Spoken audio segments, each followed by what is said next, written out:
This is Rodney Atkinson. There has been a coup against the people of Britain and those nation-states of Europe which were liberated from fascism in 1945 and from communism in 1989. It has been a coup against the sovereignty of the voters, the very definition of democracy. Those who sought to destroy democratic sovereignty knew they could not succeed if they were open about their intentions, and they could not succeed if they attempted their coup within one democratic system. They therefore acted behind the democratic system and across national borders. They established in the European Union a bureaucratic corporatist state so monolithic that most can be intimidated into silence by the very size of the project, and emasculated by the necessary remoteness of the powers involved.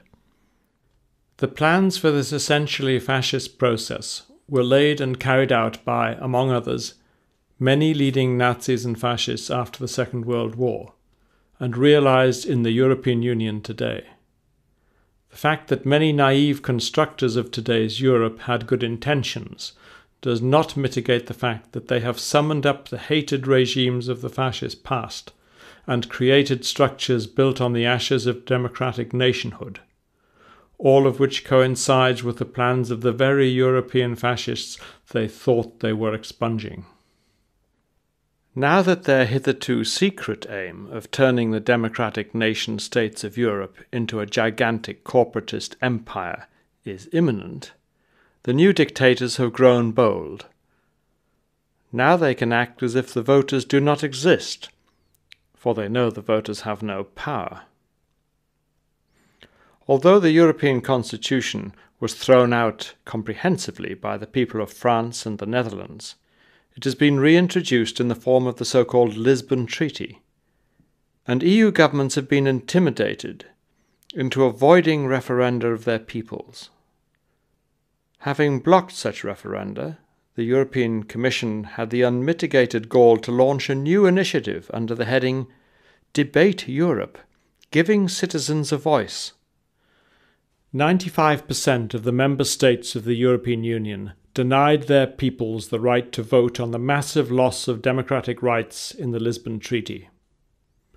No wonder that, according to Eurobarometer tests of public opinion, only 50% of the people of the European Union now support the European Union at all.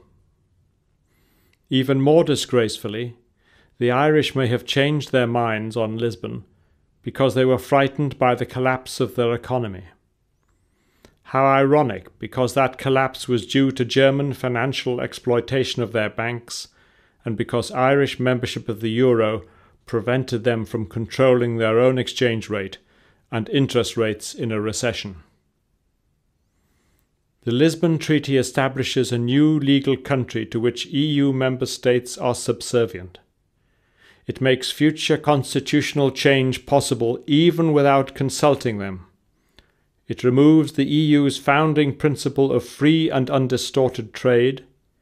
It both bans and then reintroduces the death penalty for riots and upheavals, permits the restrictions of rights and freedoms to serve the interests of the European Union, and allows EU armed forces to enter any country. The Irish, destroyed by the euro and under intolerable pressure, voted yes to all that. The European Union now knows that all they have to do to finish off the constitutions of EU member states is to finish off their economies first. The frightened voters will then kowtow. The European Union is based on the Nazi plans of 1941, published as they were in Berlin in 1942. The EU was founded by, among others, leading Nazis and fascists, as was the Charlemagne Prize awarded to Tony Blair, Edward Heath, Roy Jenkins, and others for their role in removing democratic sovereignty from the nation-states of Europe. As in the 1940s, we witness today the breakup of Yugoslavia and Czechoslovakia and the recreation of the petty states of Slovakia, Croatia, Bosnia, and Albania and Kosovo. These states were all Nazi allies during the 1940s, and each provided Germany with a full Waffen-SS division. Europe's post-war leaders have repeated virtually word for word the beliefs of the leaders of fascism in the 1930s and 1940s. For a comprehensive demonstration of the parallels, see my books Fascist Europe Rising and Europe's Full Circle. The European Union has promoted and funded the ethnic cleansing of 1 million Europeans in the Balkans, mostly Serbs, Jews and Gypsies, from Croatia, Kosovo and Bosnia, realizing the ambitions of fascist organizations in those countries. It is, of course, the European Union, embraced by Labour, Liberal Democrat and Conservative parties alike, which has resurrected Croatia, a country with the most blatant fascist traditions in Europe, whose football supporters today form swastikas on the terraces, and whose leading pop star calls himself Thompson, after a machine gun used against the Serbs, and whose supporters give Nazi salutes. Croatia was, of course, guilty of the greatest ethnic cleansing in Europe for decades, when they drove some 300,000 Serbs out of their historic homeland in the Krajina in 1995. The links between Croatian fascists and German Nazis in the modern day is well documented. I quote here from a book, Führer X, written by Ingo Hasselbach, a former German neo-Nazi who was intimately involved with German Nazis and Croatian fascists as Croatia fought to break up Yugoslavia throughout the 1990s. In this they had the indirect support of the German army and the German government, who of course were President Tudjman's principal backers and the first to recognize the illegally created state of Croatia in 1991. Hasselbach writes, "The then government in Croatia, under President Franjo Tudjman, was reviving the tradition of the Ustashi, and in many other ways honouring the former fascists. Units of the Croatian army were flying swastika flags, and many more were flying the old Croatian fascist symbol. Croatia had become the first European government since World War II to openly embrace these symbols. All of the West German neo-Nazis saw it as a powerful opportunity. But Nero Reitz, the barking anti-Semite from Hesse, was particularly pleased. The problem for him was that there weren't enough Jews being killed, but Serbs would do." There are today 27 former nation-states of Europe who have no constitution, no elected governance, and citizens who can be arrested and passed from country to country without prima facie evidence of any crime or recourse to the traditional protections of jury trial or habeas corpus. How has this happened, and who is responsible?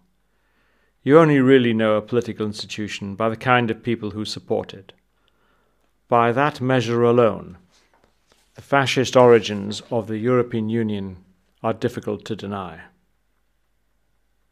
I set out here the names of the prominent Nazis and fascists of the 1930s and 1940s, who then became prominent political leaders of European countries, and of the European Union itself, where they helped to construct the European state which rules us today.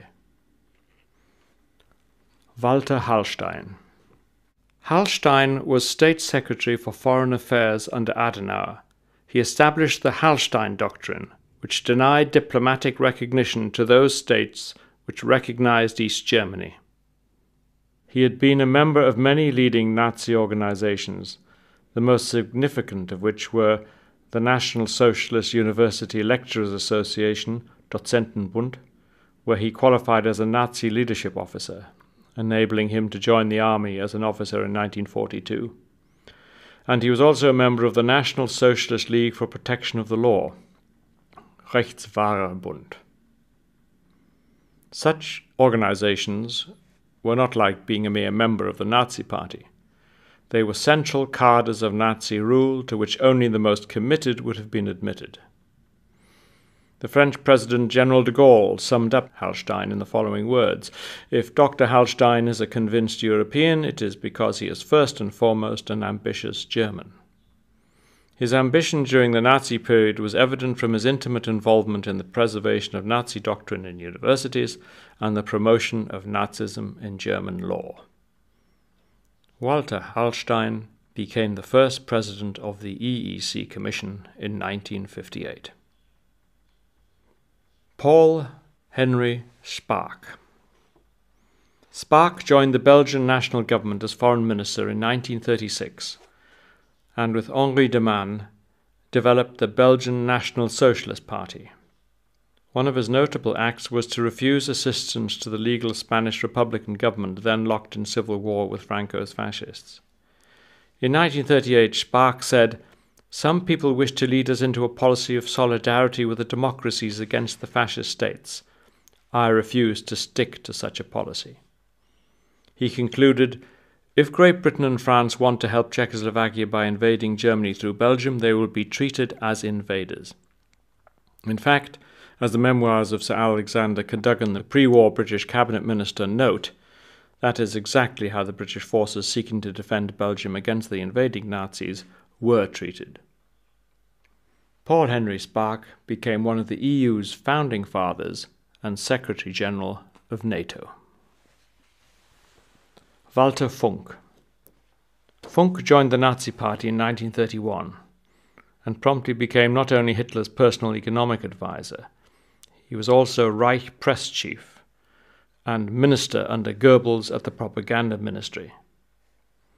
And finally he became the Reich's economics minister in 1938. He was the principal liaison man between the Nazi Party and the large industrialists from whom he obtained financial and political support on Hitler's behalf. On the 3rd of December 1938, Funk again advanced the policy of economic extermination by signing a decree which provided that owners of Jewish enterprises could be ordered to sell or liquidate their enterprises. Jews could be ordered to sell and were prohibited from acquiring any real estate. Jews were forced to deposit all stocks, mining shares, bonds, and other securities with specially designated banks, and accounts had to be marked Jewish. Funk was convicted at the Nuremberg trials, and on his release in 1957 he was employed by the Lower Saxony Education Ministry, where he helped to propagate the new European Economic Community to German schools and universities. Although Funk died in 1960, his blueprint for the European Economic Community, drawn up in Berlin in 1941, is virtually indistinguishable from the structure of today's European Union. Hans Josef Globke. By now you will have gathered that most of the Nazi functionaries continued in public life, either as officials or as politicians. Dr. Adenauer, Germany's post-war chancellor, appointed a man called Globke as his state secretary, that is, director of the chancellor's office in Bonn. Globke was the man who had drafted the Nuremberg race laws. It was on Globke's advice that Adenauer made his senior appointments. Globke helped to formulate the emergency legislation that gave Hitler unlimited dictatorial powers in 1933. He had also written a law commentary on the new Reich citizenship law, the Nuremberg race laws, which revoked the citizenship of German Jews. After the war, Globke became director of the Federal Chancellery of West Germany between 1953 and 1963, and as such was one of the closest aides to Federal Chancellor Konrad Adenauer during the plans for and the foundation of the European Union. Globke's key position as a national security advisor to Adenauer and his involvement in anti-communist activities in post-war West Germany made both the West German government and CIA officials wary of exposing his Nazi past. This led, for instance, to the withholding of Adolf Eichmann's alias from the Israeli government and Nazi hunters in the late 1950s, and CIA pressure in 1960 on Life magazine to delete references to Globke from its recently obtained Eichmann memoirs. Alcide de Gasperi.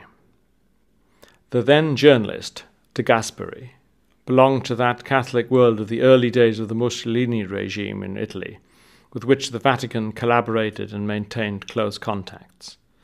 On the day Mussolini came to power, truckloads of nuns paraded through the streets of Rome, giving the fascist salute, which indicates the attitude of the Vatican in which de Gasperi worked in the 1930s. He was librarian in the Vatican as it became the first state to recognize the Nazi regime and sign its notorious 1934 Concordat with Hitler's Germany. Even during the Nazi occupation, de Gasperi was involved in intrigues against parts of the resistance in order to break up left-wing Catholicism and communist partisans. In 1943, as the war turned against the fascist powers, de Gasperi tried to reinvent himself by founding the Italian Christian Democrat Party. After becoming Italian president in December 1945, de Gasperi pleaded for an end to the criminal prosecution of Mussolini's fascist supporters. In 1952, he was awarded the Nazi-founded Charlemagne Prize, the principal prize for those constructing the European Union. Lady Diana Moseley. Like several aristocratic families and like so many politicians of all parties during the 1930s, Lady Moseley was charmed by fascism.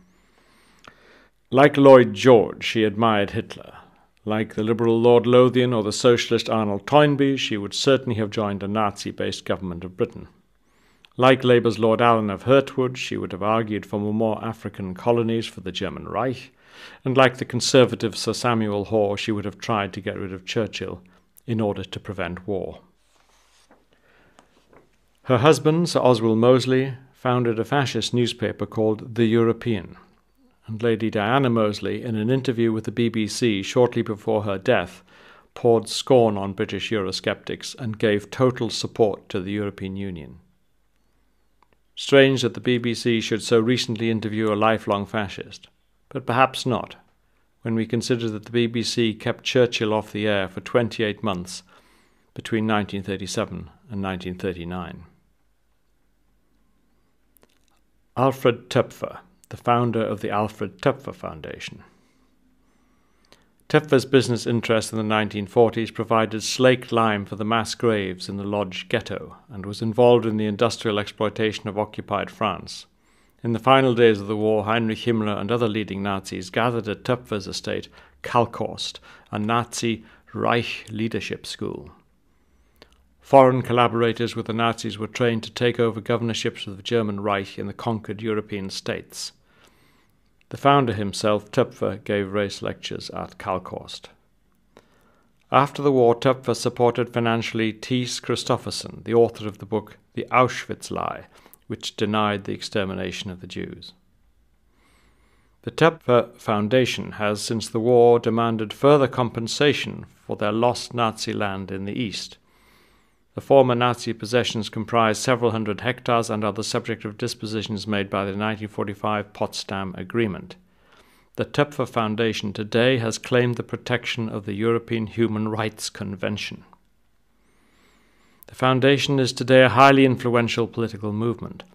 The notorious foundation belongs to an influential group of German ethno-organizations and enjoys direct contact with the German government. A former Minister of State in the German Chancellery, Christina Weiss, Social Democrat, worked under the auspices of the Töpfer Foundation. Prince Bernhard of the Netherlands, originally the German Prinz zur Lippe Biesterfeld. Prince Bernhard, who was the co-founder of the Bilderberg Group and one of the original promoters of the European Union, had also been an SS intelligence officer before the war.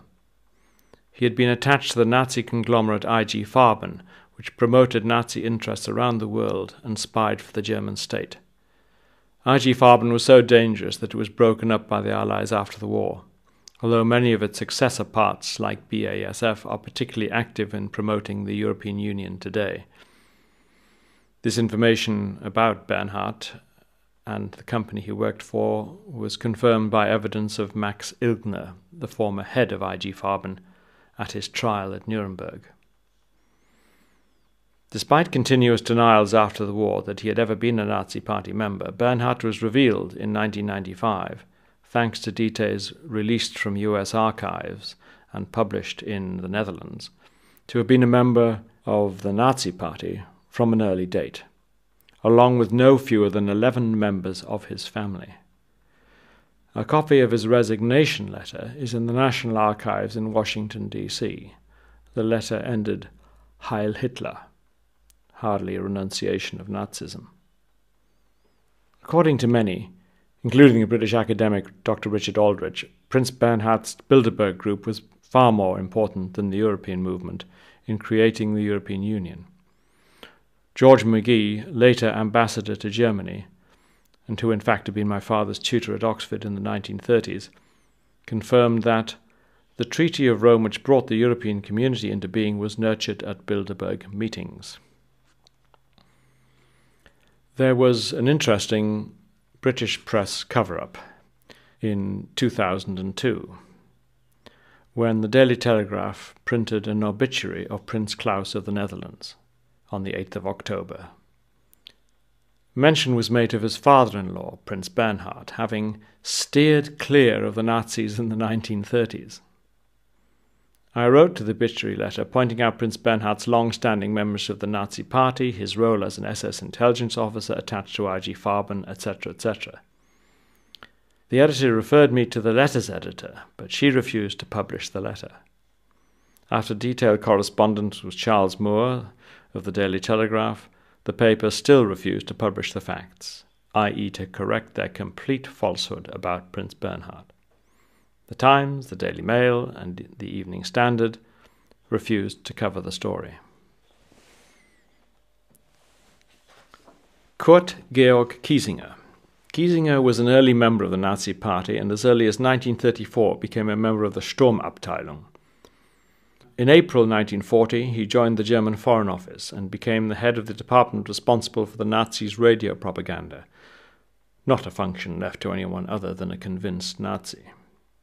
He is responsible for propaganda in the occupied territories, promoting the German military and political forces in France, Belgium, and Greece, where he broadcast via the Nazi Radio Patrice, encouraging chaos, murder, and sabotage by the population against the Greek state. Despite his consistent representation of the Nazi totalitarian state, after the war, in 1945, and with the support of two Nazi colleagues in the German Foreign Office, he was able to take up his career again. The German Foreign Office was notorious under Adenauer as having hundreds of former Nazis long after the war. In 1966, Kurt Georg Kiesinger, as leader of the German Christian Democrat Party, became Chancellor of Germany. Theodor Heuss. Heuss was a former designer of concentration camps and supplier of slave labor to the V2 project, as Tom Bower in his book Blind Eye to Murder testifies. Heuss voted for Hitler's infamous Enabling Act in 1933, which gave the Nazis the power to override both houses of parliament, the source of Hitler's absolute power. Heuss became federal president of Germany in 1949 and was therefore intimately involved in the creation of the European Union.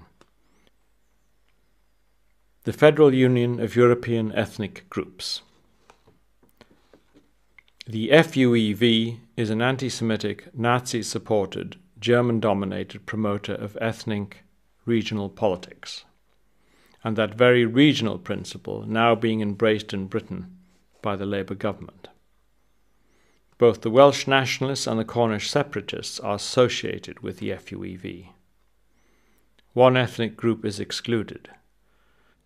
As an early statement of the FUEV's principles established, Jews are excluded from ethnic rights enjoyed by other nations. Today that organization is active throughout Europe and in particular among German minorities in Germany's neighboring countries, the Czech Republic, Belgium, Denmark, Poland, etc. The FUEV pursues the goal of a federal Europe of the regions, which means in their own words the end of the unitary and centralized nation states, but not, of course, the end of the centralized European superstate. Since the 1950s, when Hans-Josef Graf Matuschka of the European Union of Germany, as it then was, succeeded in linking the FUEV to the German Foreign Office, the organization has had the financial support of the German government. It is involved in the European Union's Committee of the Regions and the European Council's Congress of Communities and Regions, and since 1995 it is represented in the UN itself. It is no mitigation of the above to say that most of those individuals are long gone, for the institutions they helped to found are not only active today, but the constitutional structures they created now govern most of Europe. They do so indeed by virtue of European treaties which refer consistently in truly fascist style to their irrevocable and irreversible provisions. The Charlemagne Prize. The prize was originally founded by the Nazis, but was then refounded in 1949 by the efforts of the Aachen textile merchant Kurt Pfeiffer. Pfeiffer, who had previously been a member of the Nazi Party and of 5 other Nazi organizations, maintained that he had always tended to be a fundamental believer in Europe, and the Charlemagne Prize Society was to be associated with the imperial idea, Reichsidee, of the Emperor Charlemagne.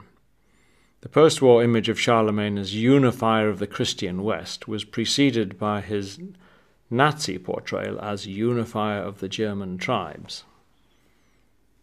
Charlemagne had been compared with Hitler, his Reich, and Greater Germany. This is clearly exemplified by the career of the Aachen professor of philosophy Peter Menneken, who took over the professorship previously occupied by an expelled Jew, and who after the war had authorized influence over the symbolism of the Charlemagne Prize and the liturgy of its award ceremonies. Menneken had joined the SA, the Stormtroopers, in 1933 and the Nazi Party in 1937. He used his lectureship at the Technical High School of Aachen in the service of expansionist Western research, and worked for 2 so-called Societies for International Understanding, which were informal offshoots of the Nazi propaganda ministry, used for German propaganda in the Netherlands and Belgium. It is therefore not surprising, considering those who were involved in the foundation of the European Union, that its top prize, the Charlemagne Prize, should have had such well-authenticated Nazi roots. But now let us consider some post-war European, British and American figures who were influential in establishing the now powerful European Union and its rule over 27 nation-states of Europe. George Kennan. Kennan, who died in 2005, was possibly the leading post-war US foreign affairs expert and an authority on Russia. Left-wing, supranationalist with excessive sympathy for authoritarian regimes in Germany, Spain and Italy, and a critical influence on US foreign policy in the 1950s.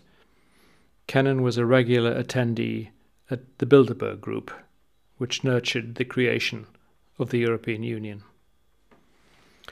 Kennan found Nazi Germany so palatable that he studied in Heidelberg in the 1930s and stayed even until the early 1940s when he was interned at Bad Nauheim. There he even lectured, obviously with the approval of the Nazis. The German magazine Der Spiegel reported on the 5th of December 1951 that, lecturing there, he had claimed that Germany's defeat would extinguish the 2,000-year-old history of European civilization. He attacked the Allies for not enforcing a greater circumspection on the Nazi regime and caused it to proceed more slowly with the actualization of its timetable. After the war, Kennan was particularly influential in stopping the denazification program initiated in 1945. A recent biographer chronicles Kennan's baffling appreciation of Europe's dictatorships, Mussolini's in Italy, Dollfuss's in Austria, Salazar's in Portugal. Kennan believed that their kind of authoritarian government was a healthy and welcome alternative to inefficient parliamentary democracy. At Kennan's suggestion in the 1950s, the US changed its long-standing hostility to Franco's fascist regime in Spain in order to secure US influence in the Mediterranean. Kennan thought the First World War had not been worth fighting, and he said in an interview with the New York Review of Books in 1999, "I would like to see our government gradually withdraw from its public advocacy of democracy and human rights." Giuliano Amato.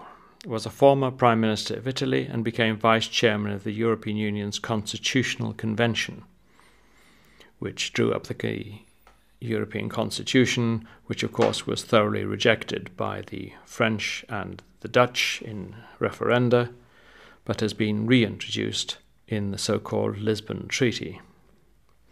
In the Italian newspaper La Stampa of 13th of July 2000, Amato wrote, "Sovereignty lost on a national level does not pass to any new individual. It is entrusted to a faceless entity, and those in command can neither be identified nor elected. As a matter of fact, the metamorphosis is already here.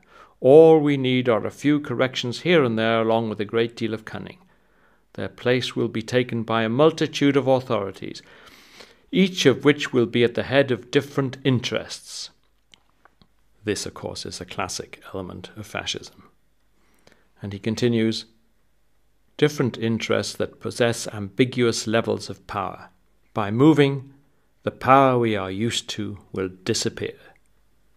In other words, the democratic power we are used to will disappear. Indeed, as we all know, it has disappeared. Amato continued in his La Stampa article, "In Europe one needs to act as if what was wanted was little in order to obtain much, as if states were to remain sovereign to convince them to concede sovereignty. The Commission in Brussels, for example, should act as if it were a technical instrument in order to be able to be treated as a government, and so on by disguise and subterfuge." What a very good summary that is of the fascist process behind the substance of the European Union.